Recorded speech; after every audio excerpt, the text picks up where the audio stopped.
मैं बीजेपी वालों से मिला था, जरूर काम निकालना हो तो मिलना चाहिए। जब लैंड एंड रिफॉर्म का मसला आता है, जब सोशल इश्यूज आते हैं तो लीडरों से मिलना चाहिए। उनको सारी बातें बता दिया है कि क्या करना क्या नहीं करना है। सारे सवालों का जवाब हमें 24 घंटे के अंदर चाहिए। उसके बाद जो है हम लोग कुछ ना कुछ फैसला करेंगे। ये हमने जनाब रोशन बेग साहब से कहा। क्या शर्त? हमारे शर्तें वही हैं जो 28 हल्के हैं जो पार्लियामेंट के, उसमें सिर्फ ये हल्का दिया गया है, तो 27 हल्कों में क्या मुसलमानों को वोट की जरूरत नहीं है क्या?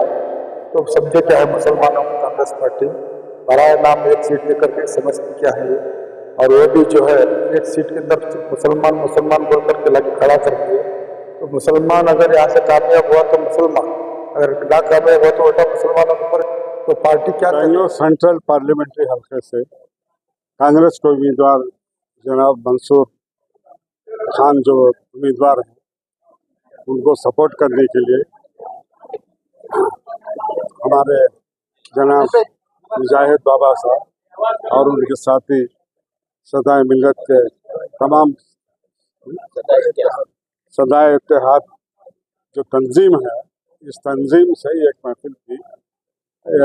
इसमें आज मंसूर साहब को आना था, मंसूर खान को आना था, मगर वहाँ कुछ सीएम के पास उनकी कुछ अर्जेंट मीटिंग हो, उनकी तरफ से बिहाफ में आया।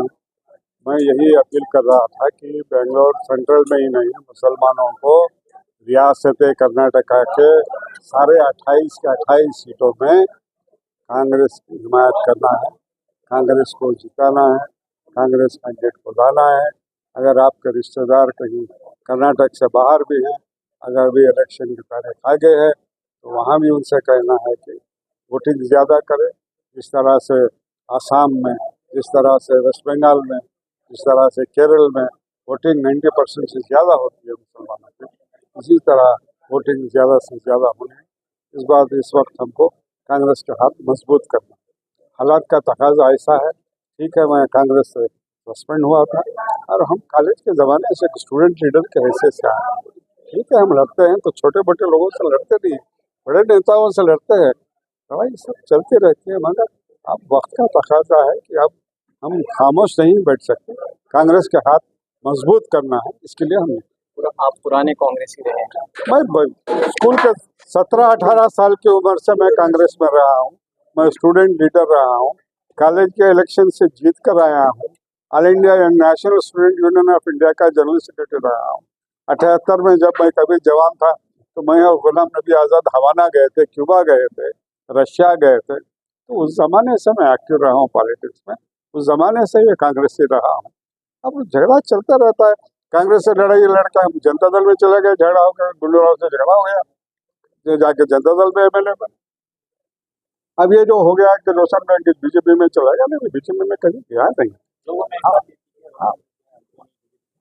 अरे अंदर में बीजेपी वालों से मिला था, जरूर काम निकालना हो तो मिलना चाहिए। जब लैंड एंड रिफॉर्म का मसला आता है, जब सोशल इश्यूज आते हैं तो लीडरों से मिलना चाहिए।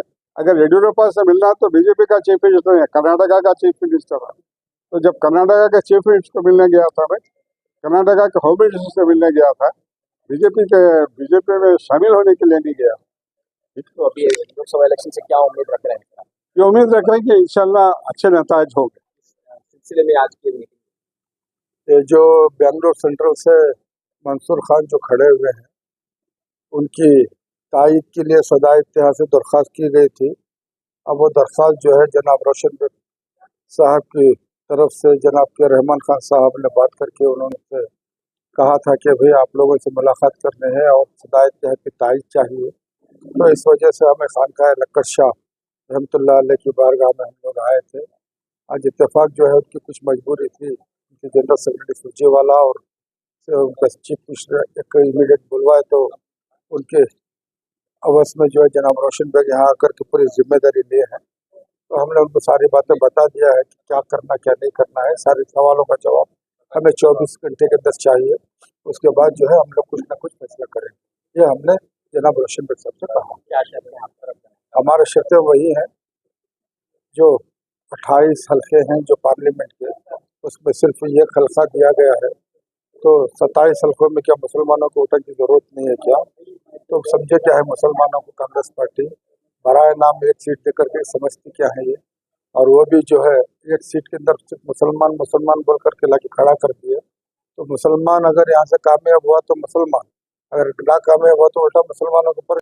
तो पार्टी क्या कर रही है? पार्टी अगर चाहती तो तमाम मजहब के लोगों को साथ में लेकर के एक ने 4-4 सीट जिता सकती थी। जैसे लिंगायत है, वकलीगा है, कुरबास हैं, और जैसे जो दलित समाज के हैं, पिछड़ा है, सारे कौम को लेकर के पार्टी में सब कौम है ना। सब कौम अगर मुसलमान को चाहते तो साथ में लेकर के जिता सकते थे। कौन सी बड़ी बात थी? अपनी जगह अब सब कुछ हाँ? हो चुका है, हाँ? तय हो चुका है, नहीं, अब नहीं, वोटिंग का टाइम आ चुका है। अब आया है। तो यही बातें तो थी ना, इनकी कमी तो जब हमारे पास आए तो हम ये बात बता रहे ना। हमारे पास आते पहले तो पहले ये बताते। अब जब आए हैं, अभी तो एक ही फेस हुआ है। अब आने वाला जो 26 को, उसके बाद और भी है क्या? एक रात में तो पूरा माहौल बदलता है सियासी? नजदीक क्या है, अभी तो टाइम है ना। तो वो उनका पार्टी का जिम्मा बनता है कि पार्टी को क्या करना चाहिए था। यह सारी बातें हमने जनाब रोशन बेग के सामने कहा है, और वो बातें जो है उनके हाईकमांड जो है कांग्रेस के उन तक पहुंचे, और स्टेट में जो जनरल सेक्रेटरी जो पार्टी इंचार्ज है सुरजेवाला उन तक पहुंचे, और सिद्धरामैया जो चीफ मिनिस्टर उन तक पहुंचे, DK शिव कुमार उन तक पहुंचे। सारी बातें उनकी पार्टी तक पहुंचे। मुसलमानों आज वो नहीं है कि जो कल जो समझते थे, मुसलमान आज जाग चुका है। जब से असेंबली का इलेक्शन हुआ है उसके बाद और ज्यादा जाग चुके हैं। जो वादे हमसे किए थे वो नहीं किया है, इस वजह से हम हमारे कुछ शरायत है। अगर वो तो हम अवाम में बात फैलाएंगे, वरना फिर देखी जाएगी। सेंट्रल के हवाले से हो या कर्नाटक के हवाले से। अस्सलाम वालेकुम। लेकिन बाबा जो बोले हैं शर्त रखे हैं, लेकिन हमारे को अगर से पहले ही आके मिल के बात करते तो और कुछ बातें थे। लेकिन अभी नज़दीक सिर्फ बेंगलुरु का मंसूर अली खान उन्होंने जो खड़े हैं उनके बारे में हमें सिर्फ बात कर रहे हैं। पूरी कर्नाटक के अंदर अगर कोई बात हुई तो अलग ही बात होती है, लेकिन अभी बेंगलुरु का बहुत नज़दीक है, उसके लिए अभी सिर्फ इसी के बारे में बात कर रहे हैं। क्या कर रहे हैं आप? सपोर्ट नहीं, कर रहे हमें हैं, सब नहीं कर रहे हैं? वो अभी रोशन बेग साहब आए थे, मंसूरों ने आना था, उन्होंने नहीं आए, उसके लिए रोशन बेग के पास में बात रखे। वो आज शाम तक बताते हैं ऐसा बोले। उसके बाद में हमारा डिमांड कुछ ऐसा कोई डिमांड नहीं है, लेकिन हमारी कौम के वजह से हमारा डिमांड है।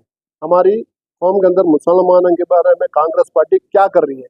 अगर पिछले बार MLA इलेक्शन में आप लोगों आके वादा किए हम ऐसा करते वैसा करते, लेकिन कांग्रेस गवर्नमेंट आने के बाद मुसलमानों को 9 महीने 10 महीने हो गया, कुछ भी जो वादा थे वो ठीक से वादा हमारा को हम समझते ठीक से वादा नहीं हुआ। उसके लिए हम उस डिमांड के ऊपर बात किए हैं। अगर नेक्स्ट अगर से रोशन बेग साहब क्या बोलते हैं आगे, उसके बाद में बात करेंगे। दीगर तंजीमों ने फैसले ले लिए हैं, अब अभी उनका आपने फैसला नहीं लिया है। उनका हक है। उन्होंने जो इदारे हैं उनका सोच है, उन्होंने अलग ढंग से बात किया रहेगा, अलग कुछ ये करेंगे। हमारा जो तंजीम है हम इस कौम के लिए फिक्र लेके बात कर रहे हैं। मंसूर अली खान साहब आने के लिए, मगर वो नहीं आए। हमारी दुआएं खानकाए आलिया कादरिया हक्कानिया शमसुल औलिया से जो है सज्जादा नशीन होने के नाते मेरी दुआ एक ही है, बड़ी से बड़ी तादाद में वोट लें और कांग्रेस का नाम कामयाबी और कामरानी अता फरमाए कांग्रेस को। जबकि आपके सरपरस्त कह रहे हैं कि अभी कोई फैसला नहीं लिया गया है, वो डिमांड रखे हैं, बात होने के बाद देखिए, अब रोशन बेग साहब ने वादा किया है 24 घंटे के अंदर अंदर मंसूर अली खान साहब से मुलाकात करवाएंगे, और हम तब जाके हम लोग फैसला करेंगे क्या होगा क्या नहीं। तो अभी आप सभी लोग जो है दुआएं कर रहे हैं। दुआ तो है ही। अब देखिए, अगर मुसलमान आज की तारीख में मुसलमान ही क्यों ना हो, कोई भी मजहब का इंसान हो, बलफ्ज़ इंसानियत के तौर पर एक होकर एक पार्टी को अगर वोट नहीं देकर अगर नहीं जिताए तो आने वाले दिनों में जो है हर इंसान के लिए, मुसलमान ही बोल के नहीं, हिंदुस्तान एक गुलदस्ता है, एक फूलों का एक गुलाब है, जो है हर एक पत्ता कोई छोटा है कोई बड़ा है। एक मुसलमान कोई बड़ा है तो कोई छोटा है, कोई हिंदू छोटा है तो कोई बड़ा है। तो इसी में अगर पूरे मिलकर रहे तो एक फूलों का गुलदस्ता कहा जाता है उसी को। तो एक हिंदुस्तान का एक फूलों का गुलदस्ता है। अगर ये 2024 में पूरे इकट्ठा होकर, इत्तेहाद होकर, यूनिटी होकर अगर एक पार्टी को होकर हम लोग वोट नहीं डालेंगे, कल के दिन हमारी कौम पूरी बिखर जाएंगी। तो बेहतर इसी में है एक हो जाए और एक पार्टी को जिताएं। हासिल क्या रहा? सदा इत्तेहाद से जो आज मीटिंग हुई बड़ी कामयाब रही। हमारे रोशन बेग साहब ने जो है हिस्सा लिया, उनके बदले हमारे मंसूर अली खान जो है बिजी रहे इसलिए। और हमने जो हमारे फाउंडर जाहिद अली बाबा ने जो कुछ शिकायतें थी, जो कुछ हालात थे, उसका जायजा लिया। आपके सामने रख दिया और उन्होंने वादा किया है एक दिन के अंदर जो है इससे मुलाकात होगी, रखेंगे। मगर मेरी तरफ से मैं उम्मीद जाहिर करता हूँ सदा इत्तेहाद के सेक्रेटरी की तरफ से कि सदा इत्तेहाद जो है पूरी तरह से साफ है। हमारा दिल जो है, दिलो दिमाग से जो है हम फैसला कर चुके हैं, मगर इजहार करने के लिए हम कुछ वायदा चाहिए।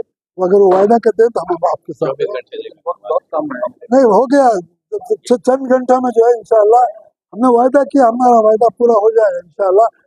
ना कि सिर्फ सेंट्रल के लिए, हम तमाम मुसलमानों से दरख्वास्त करते हैं सदा से कि पूरे कर्नाटक में बल्कि ऑल इंडिया लेवल पे तमाम मुसलमान एकजुट होके और एक पार्टी को, जो सेकुलर पार्टी है, जो कॉन्स्टिट्यूशन को बचाने वाली पार्टी है, उसका साथ दे और उसको कामयाब करे।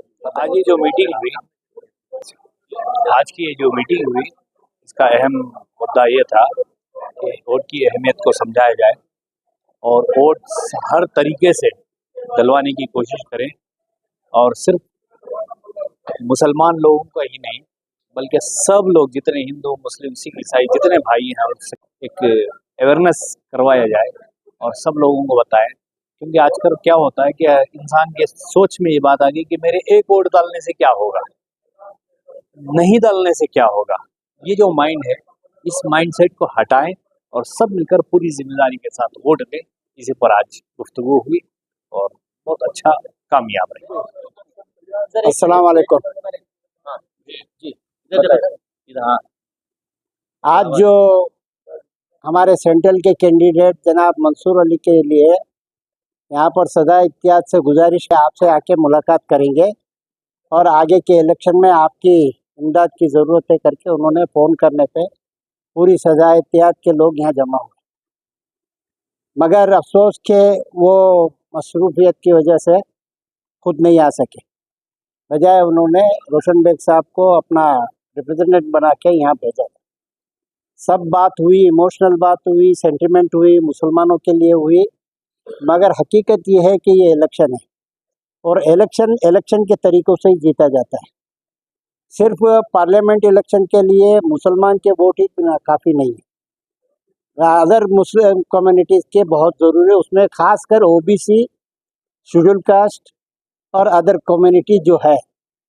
कांग्रेस के अपने वोट होंगे मुसलमानों के साथ, गैरों को भी होंगे, मगर वो इट इज़ नॉट इनफ, क्योंकि कई बार मुस्लिम कैंडिडेट यहाँ से खड़ के तासुब की वजह से उसके साथ नाइंसाफ़ी हुई है। तो हमारा गुजारिश क्या है कैंडिडेट से और उनके पूरे जितने भी पार्टी के रहनुमा है कि भाई आप इलेक्शन को इलेक्शन के तरीके से बाकायदा अंजाम दीजिए।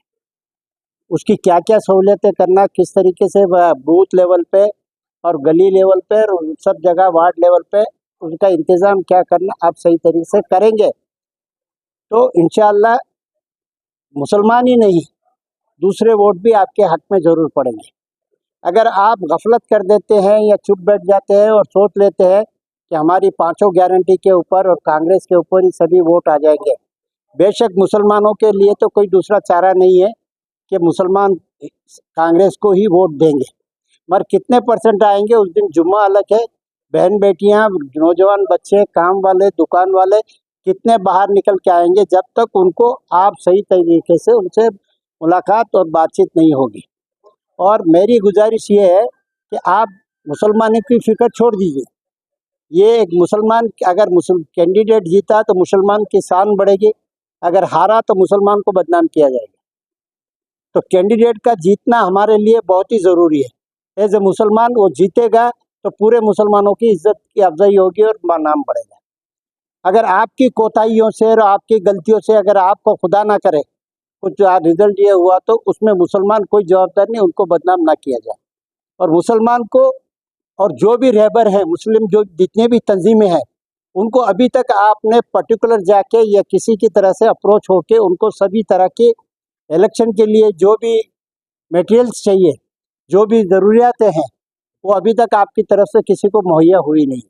तो बराए मेहरबानी मेरी गुजारिश है कांग्रेस पार्टी से भी, उनके साथ जो भी बड़े बड़े लीडर मंसूर साहब के साथ फिर रहे हैं, खासकर उनके वालिद से, कि ये मौका अल्लाह ताला ने आपको दिया है, गनीमत है, इस मौके को ज़ाया नहीं जाने दीजिए। सभा मेंबर बन के अपने ही रसूख से आप जाते थे और कामयाब होते थे। इसी तरह आज आपके फर्जंद को भी आप उसी लेवल से ले जाके उसको कामयाब बनाए और मुसलमानों की इज्जत बचाए।